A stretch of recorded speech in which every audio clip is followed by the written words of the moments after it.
Welcome to the Jill on Money Show. It's Saturday, November 11th, and we are here trying to help you make better financial decisions. And we do that by encouraging you to go to our website, jillonmoney.com, jillonmoney.com, and clicking on the Contact Us button. If you complete that form, we get your email. We do email episodes every week. And we also are very happy if you want to join us on the program live. Just check that box, and Mark does everything else. Today and tomorrow, we've got a special guest. It's Joel Dickson. He is the global head of enterprise advice methodology at Vanguard. Wow, what a title. He knows a lot of stuff about a lot of stuff. Today, we are talking about healthcare savings accounts, which I think are unbelievable and probably somewhat underutilized by many of you. We're talking about Roth options and the perennial excitement of Social Security. I know this applies to a lot of you. If you're interested and you have a follow-up about your own situation, of course, get in touch with us. Right now, let's get to our interview with Joel Dickson. Listen, this is the time of year, I want to get right into this, where we get about a bazillion questions. And since you are the head of advice methodology at Vanguard, I thought this was a good way to start. Here's the most common question we get during open enrollment. People are like, I got this idea about an HSA, a health savings account. And a lot more people are using high deductible plans that are paired with health savings accounts. And they really like them. It's sort of this extra form of saving in the future. How would you describe the health savings account, how one could incorporate that, not just about paying for healthcare, but about retirement? It really gets back to the structure of the health savings account, both in terms of how you contribute, when you contribute, and what the tax effects are of contributions and savings through a health savings account. And along all of those dimensions, a health savings account has many attractive features that people can use as not just a way to save for healthcare expenses, but also potentially as a way to save for long-term retirement savings needs. All right, so talk about that a little bit, though. How would you stack this up in the choices that so many American workers have right now? So they have a retirement account, and maybe they will have their own Roth IRA, and maybe they have the ability to use an HSA. Do you think that there should be a ranking of what they should use first? So there is a bit of a decision that you have to make for how you're going to use the health savings account, assuming you have access to one and contribute to one.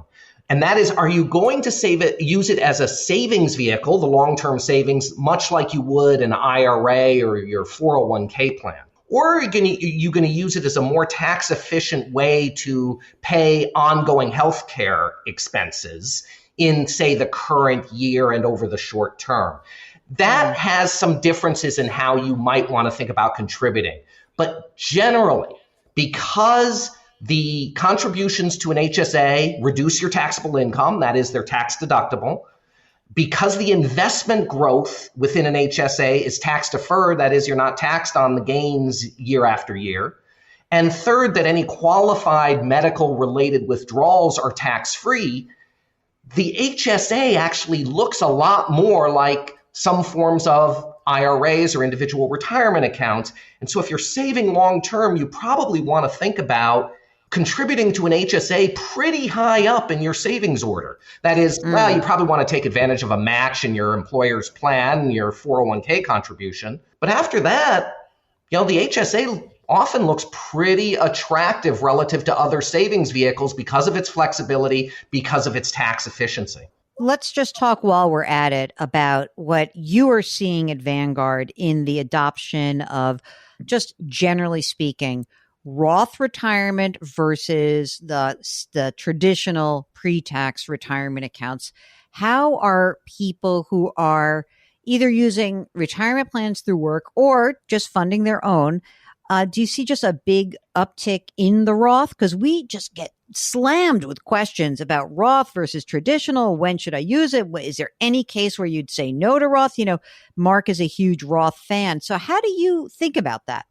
The Roth and the traditional, whether we're talking within a 401k plan or in an IRA, is really just the flip side of the same coin.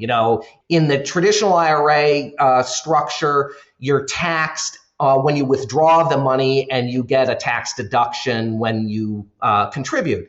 With the Roth, you don't get taxed when you withdraw the money, assuming certain conditions are met, but you don't get a tax benefit up front. What that allows you to do is really think as an individual or as a saver about, boy, are my taxes going to be higher now, or are they going to be higher in the future? And based on that, that gives you some guidance as to where the Roth or the traditional may be more appropriate for your own situation. But in terms of what we're seeing, at Vanguard, for example, there is a lot of adoption from the Roth standpoint, especially on an annual IRA contribution basis, because the Roth is actually more available to more investors than, say, a traditional IRA contribution is, because it has income limits that are lower. It has different rules on withdrawals that make the access to the money a lot harder especially if you're younger than 59 and a half. So from an IRA standpoint, you see a lot more contributions of late going to Roth rather than traditional. Now, that said, you still see the vast majority of assets or asset growth in traditional IRAs, because that's still the major vehicle by which people roll over amounts from their employer retirement plans, which predominantly historically have been in traditional 401k type structures. Definitely seeing more adoption, though, of both Roth options within employer-sponsored plans and the use of those Roth options in employer-sponsored plans. But I would say they are actually underutilized, Jill. Really? Yeah, probably only about 10% of eligible retirement plan participants who have access to a Roth account actually use it. But the use cases for using Roth, either in conjunction with traditional contributions or as a substitute for traditional 401k type contributions, the use cases are probably much larger than sort of 10% of the employee population. I have been wondering whether, so much of our conversation about retirement plans really does kind of divide us in some ways, because there are a lot of people who have jobs where they don't have retirement plans available to them, right? And we know that they then fall so much behind in saving for retirement. So does Vanguard have a position about how to create more of a universal approach to retirement? So we've actually been very big supporters over the years of, default investment structures or options for retirement plans, because so many folks, even those that are eligible or have access to a plan, are unengaged with their own retirement savings.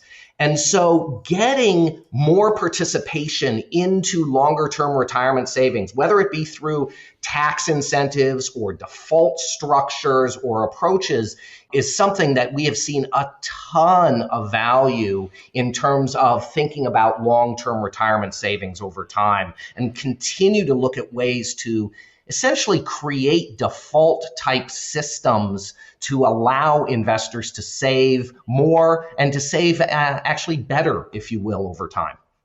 It's amazing to me that, of course, we're human beings, right?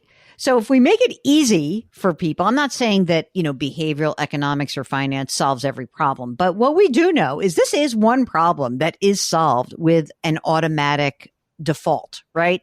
It's just that you can't automatically default to something if we don't have a structure to handle that.